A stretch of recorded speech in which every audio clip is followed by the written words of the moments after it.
Welcome to Health Data Talks, where industry experts offer bite-sized tips and trends for managing legacy data. Hello, thank you for joining us. I'm Amy Holmes with Harmony Healthcare IT. At Harmony, our specialty is working with legacy data. We've been focusing on that in healthcare for the past 17 years. So we've encountered a lot of extraction work over that time, and we work on data migration and archive projects for our customers. So today we have Daryl Mays, our Solution Engineer Director at Harmony, joining me to talk about this topic. Thanks for being here today, Daryl. Thanks, Amy. Happy to join. So Daryl, to start, can you give us just a brief background on yourself and your role here at Harmony? Yeah, sure thing. I've been at Harmony Healthcare IT for about 12 years now. I started off in the data extraction and integration services side of the fence, built up the solutions analyst team, and then moved over on the solutions engineering side of the fence. So what does solution engineering mean? Like, what is your team responsible for? The solutions engineering team is really a pre-contract function, and our job is to understand the client needs around an archive or migration so that we can craft the proper solution to solve a particular client ask. So our work kind of meets at a crossroads of architectural engineering and data engineering and sales operations and product knowledge. There's a lot of technical aspects to it, but at the end of the day, it really is about asking questions and understanding the core of the client need. Otherwise, it's kind of like building a vehicle. As I like to say, you can build a really nice car, but if the client really wanted a Jeep, you haven't done your job. That's true. So generally speaking, how important is understanding data lineage and dependencies before digging into an extraction project, especially when it comes to the database types, platforms, data scope? I've been in the medical automation and data space for a little over 30 years now, and the idea of data lineage is just another name for knowing the data you're working with. I think without having context to the data, it really is a quote our CEO likes of mine, all ones and zeros. In that understanding of the data, you have to get down in the dirt of things. And what I mean by that is you have to know what platform products are running on and the data lives on, how it's used, how it's structured, who the consumers are, those kinds of things. And knowing those kinds of things, both in the extraction and the build work, you're going to be much more effective in whatever you're delivering, whether that happens to be an archive, a migration, you're doing data analytics or reporting, any of those types of activities. That's certainly true. Speaking of understanding the data, I know non-structured data like notes and images are the bane of many of the people working on extractions. So let's hear about the challenges of extracting that non-structured content from diverse data sets. What are Harmony's kind of go-to strategies for wrangling it that we've seen success with? Well, I think the most complex thing you run into in the non-structured content end is, and what lends a little bit of complexity to it or makes it tricky, is because it can be such a vast set of content. It can be scanned documents, images, forms, worksheets, or anything the originating product needs to capture. Our strategy around it, though, is very similar to what we do with discrete data, is to get an understanding of what it is and how it's used in the context of the product and the data consumer. Once we have that knowledge, we can then go about determining the technical underpinnings, whether it is in the database or stored outside of it, what format it's in, whether it's encrypted or it's compressed in a format that's not standard, industry standard, those kinds of things. I'd say in that chain, the last step really is how you're going to convert that to something that is industry standard if it's required.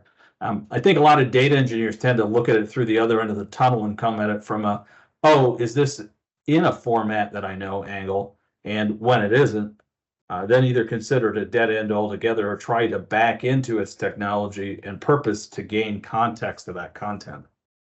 I think that kind of point of view is one of the reasons why we've had success serving many health systems and IDNs that often have that larger, more complex data sets.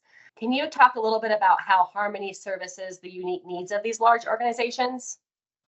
While there's certainly some, shifts and pivots that we do in working with large healthcare systems and IDNs, we generally leverage our standard processes.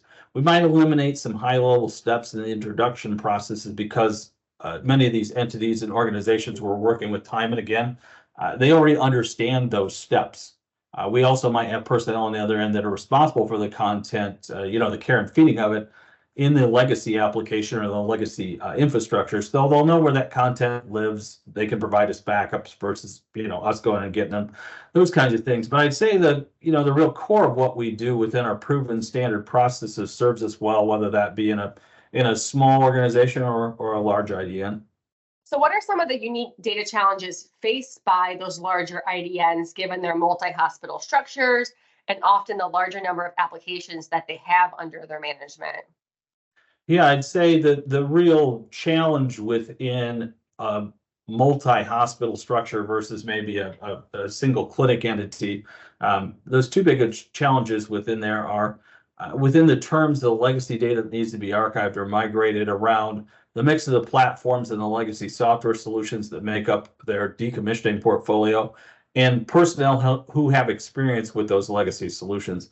It can make the route to understanding the what of the legacy solution difficult, and the what is what drives the route to the solve at the end of the day.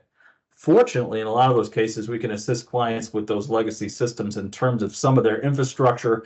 And by infrastructure, I mean both what it runs on, database platforms, those kinds of things, due to our vast experience with over 550 software brands that we've worked with over the years. So thinking about those challenges that they're facing, do you have a kind of ideal engineering process when working with an IDN client, from that initial consultation to the implementation and then the support afterwards? Kind of a difficult question to answer because I don't think it's a one size fits all kind of framework. More generally, I'd say the biggest advantage, whether it's in IDNs or clients with a small set of legacy solutions, is to have someone that knows the product on staff.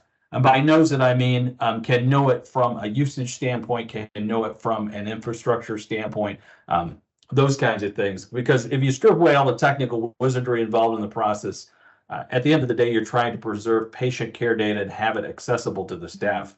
Having that person that can ensure that the critical content that existed previously is somewhere that is accessed and secured and can provide context in both what is needed for retention, as well as looking at through the right lens and the target endpoint.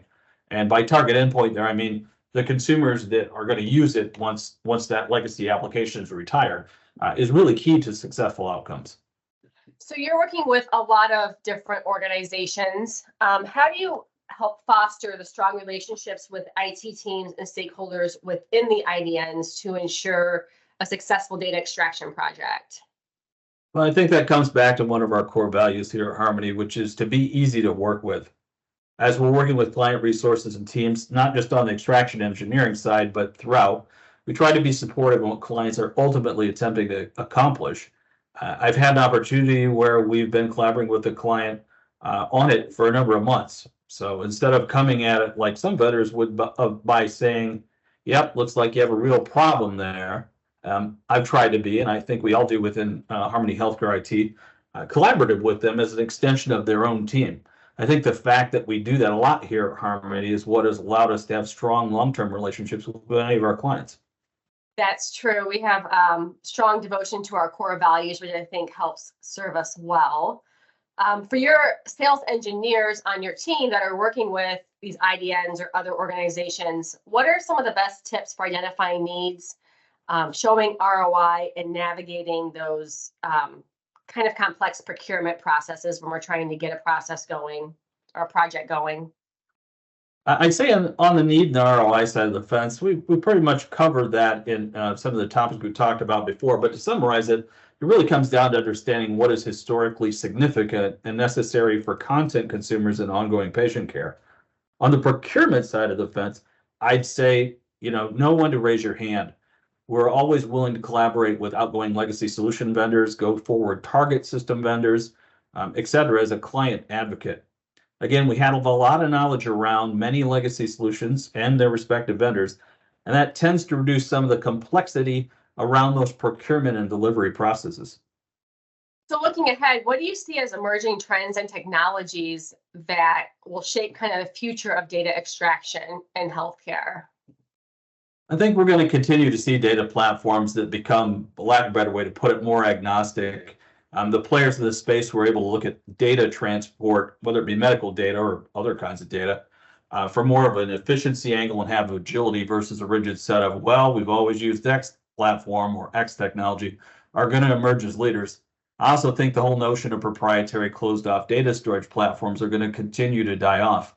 It's not to say they'll be less secure, certainly. The idea that you have to lock down the technology your product uses in such a way that 1 in 10 people in the world can use it, or more importantly, in the functions that we do and the services we provide, the data related to it, it isn't a viable future model. Mhm. That makes sense. And of course, we'd be remiss not to talk about perhaps the biggest trending topic in healthcare, which is AI. How do you see that affecting what we've talked about? Yeah, that certainly is the big buzzword right now, AI. And I don't think there's any denying that has implications both on the data extraction and delivery side of the fence. If you just think about that as kind of a slice from the security angle and the ability for human touches to be removed from the process, it's significant. I think AI will also play a major role in the management and cataloging an incredible amount of data organizations have under management and stewardship. One thing we've talked about internally is just making sure that AI is well vetted and secure, and you're thinking about it from all angles before adopting it in an organization, whether it's ours or a healthcare provider. So it's responsible adoption of it, right? Absolutely. Well, Daryl, thank you so much for taking time out to join us today. I think that was a good overview of data extraction challenges and addresses, a lot of the questions that we field from healthcare organizations every day. Appreciate you jumping on. Thank you. It's been a pleasure to speak with you today and enjoyed it. And to our listeners, thank you for joining us. Be sure to tune in next time for another discussion about legacy data in healthcare. That's it for this session of Health Data Talks. Check out helpful resources at harmonyhit.com and follow us in your favorite podcast app to catch future episodes. We'll see you next time.